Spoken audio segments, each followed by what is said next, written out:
Assalamualaikum warahmatullahi wabarakatuh. Di sini dengan saya, Zulfa Mehrotal Aisyah, NIM 23102020030, Prodi Bimbingan dan Konseling Islam, kelas A. Saya akan merepresentasikan salah satu materi teori PKI, yaitu pendekatan psikoanalisis. Nah, apa sih yang muncul di benak kalian saat mendengar pendekatan psikoanalisis? Alam bawah sadar, ego, superego, Sigmund Freud, atau yang lainnya? Nah, untuk mengetahui lebih dalam, mari kita bahas terlebih dahulu pencetus pendekatan psikoanalisis. Pencetus pendekatan ini adalah Sigmund Freud, seorang psikiater dari Austria yang lahir pada tanggal 6 Mei 1856 dan wafat tanggal 23 September 1939. Sigmund Freud dikenal sebagai bapak konseling karena teori yang dikembangkan merupakan cikal bakal dari teori-teori konseling lainnya. Pendekatan psikoanalisis adalah sebuah pandangan baru yang pembahasannya mengutamakan ketidaksadaran sebagai pusat permainannya. Sasaran terapi psikoanalisis yakni berusaha mengubah motif yang tidak disadari menjadi motif yang disadari, karena kesadaran manusia sangat diperlukan guna mendorong individu dalam menentukan pilihan perilaku sesuai dengan potensi yang dimilikinya. Psikoanalisis memandang manusia sebagai homo volens, di mana perilakunya dikendalikan oleh dorongan alam bawah sadarnya. Menurut Freud, kepribadian dipengaruhi 3 tingkat kesadaran, yaitu sadar, prasadar, dan tidak sadar. Ketiganya diibaratkan seperti gunung es, di mana bagian atas gunung yang terlihat sebagai pikiran sadar dan bagian bawahnya yang sedikit besar dan tidak terlihat sebagai pikiran prasadar, dan bagian paling bawah yang tidak terlihat sebagai pikiran tidak sadar. Nah, sadar adalah tingkat yang berisi semua hal amati pada waktu tertentu. Ternyata kesadaran hanyalah sebagian kecil dari kehidupan mental. Contoh dari kesadaran adalah pikiran, persepsi, perasaan, dan ingatan. Lalu, prasadar adalah ingatan siap, yang merupakan tingkat kesadaran yang menjadi jembatan antara sadar dan tidak sadar. Fase di mana sesuatu yang awalnya diperhatikan secara sadar, perlahan tidak lagi diperhatikan. Selanjutnya, pikiran tidak sadar.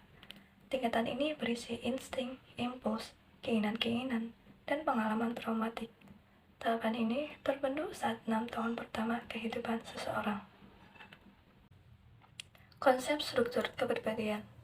Menurut Sigmund Freud, struktur kepribadian terdiri dari 3 sistem, yaitu id, ego, dan superego. Id yaitu sistem kepribadian yang orisinil, berisi keinginan yang bersifat bawaan dan otomatis serta tidak dapat dikontrol. Id bersifat tak sadar.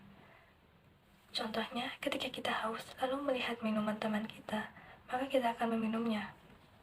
Ego merupakan mekanisme untuk beradaptasi dengan realitas atau dunia nyata. Ego melayani id, superego, dan dunia luar. Contohnya, ketika kita haus lalu melihat minuman teman kita, maka kita izin meminta dulu, baru jika diizinkan kita minum. Lalu superego berorientasi kepada apa yang dianggap baik dan buruk sesuai moral yang dipegang, mengatur agar lebih terkendali. Contohnya, ketika kita haus dan melihat teman kita mempunyai minuman, tapi kita hanya menahan rasa haus karena itu bukan minuman kita. Maka dari itu, kepribadian yang sehat menurut psikoanalisis adalah yang mempunyai keseimbangan antara id, ego, dan superego. Sedangkan pribadi yang tidak sehat adalah adanya dinamika yang tidak efektif antara id, ego, dan superego.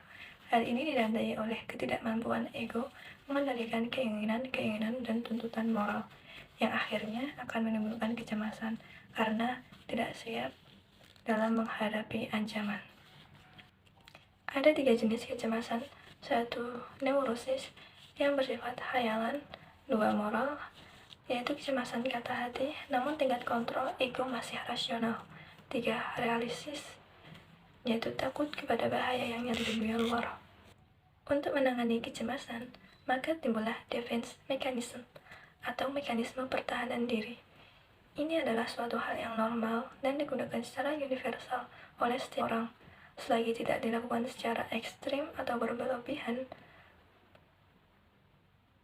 Dan ada beberapa bentuk pertahanan diri, yaitu represi, pembentukan reaksi, pengalihan, fiksasi, regresi, proyeksi, introyeksi, dan sublimasi. Dalam pandangan Freud, ada 5 tahap perkembangan. 1. Fase oral, yang terjadi pada usia 0 sampai 8 bulan, dengan fokus kepuasan pada mulut seperti menghisap, menggigit, dan mengunyah. 2. Fase anal, terjadi pada usia 8 sampai 16 bulan, yaitu ketika balita mulai diterapkan toilet training, di mana menurut Freud, BAB merupakan hal yang memuaskan secara erotis, sehingga dengan adanya toilet training, mereka tidak bisa BAB sembarangan karena waktu dan tempat diatur orang tua. 3. Fase palik, terjadi pada usia 3 sampai 6 bulan, di mana konflik pada anus berpindah ke genital. Pada fase ini dapat terjadi Oedipus kompleks pada anak laki-laki dan Elektra kompleks pada anak perempuan. 4. Fase laten, terjadi pada usia 6 tahun sampai pubertas, di mana anak fokus pada pengejaran intelektual dan interaksi sosial, dengan disibukkan oleh aktivitas sekolah maupun dengan teman-temannya. 5. Fase genital, dimulai pada masa pubertas, yaitu kematangan alat reproduksi yang ditandai dengan mulai menyukai lawan jenis. Ada beberapa teknik psikoanalisis. 1. Asosiasi bebas, yaitu mengungkapkan alam bawah sadar klien terhadap suatu perilaku yang dianggap klien mengganggu atau menurut orang lain menyimpang. 2. Interpretasi, yaitu menunjukkan kepada klien melalui hipotesis mengenai relasi dan makna dalam perilaku klien. 3. Analisis mimpi, yaitu teknik yang digunakan para psikoanalisis untuk memaknai mimpi seseorang. Mereka percaya bahwa mimpi memuat informasi-informasi yang tidak disadari, harapan-harapan, dan konflik. 4. Analisis resistensi. Resistensi atau penolakan, yaitu sesuatu yang ditakuti konseli apabila materi tidak sadar itu terungkap. 5. Analisis transferensi. Transferensi adalah mengalihkan, bisa berupa perasaan dan harapan masa lalu. Kelebihan dari pendekatan psikoanalisis diantaranya: 1. Membantu untuk menjadikan individu percaya akan kemampuan dirinya yang selama ini tidak disadari dengan baik. 2. Membantu mengatasi kecemasan. 3. Terus psikoanalisis mengajarkan begitu pentingnya masa kanak-kanak dalam perkembangan kepribadian seseorang. Adapun kekurangannya: 1. Efisiensi waktu yang biayanya kurang baik jika diterapkan. 2.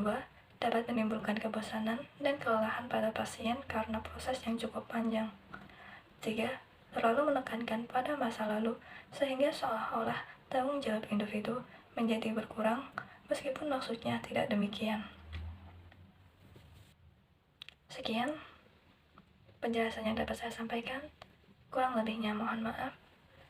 Wassalamualaikum warahmatullahi wabarakatuh.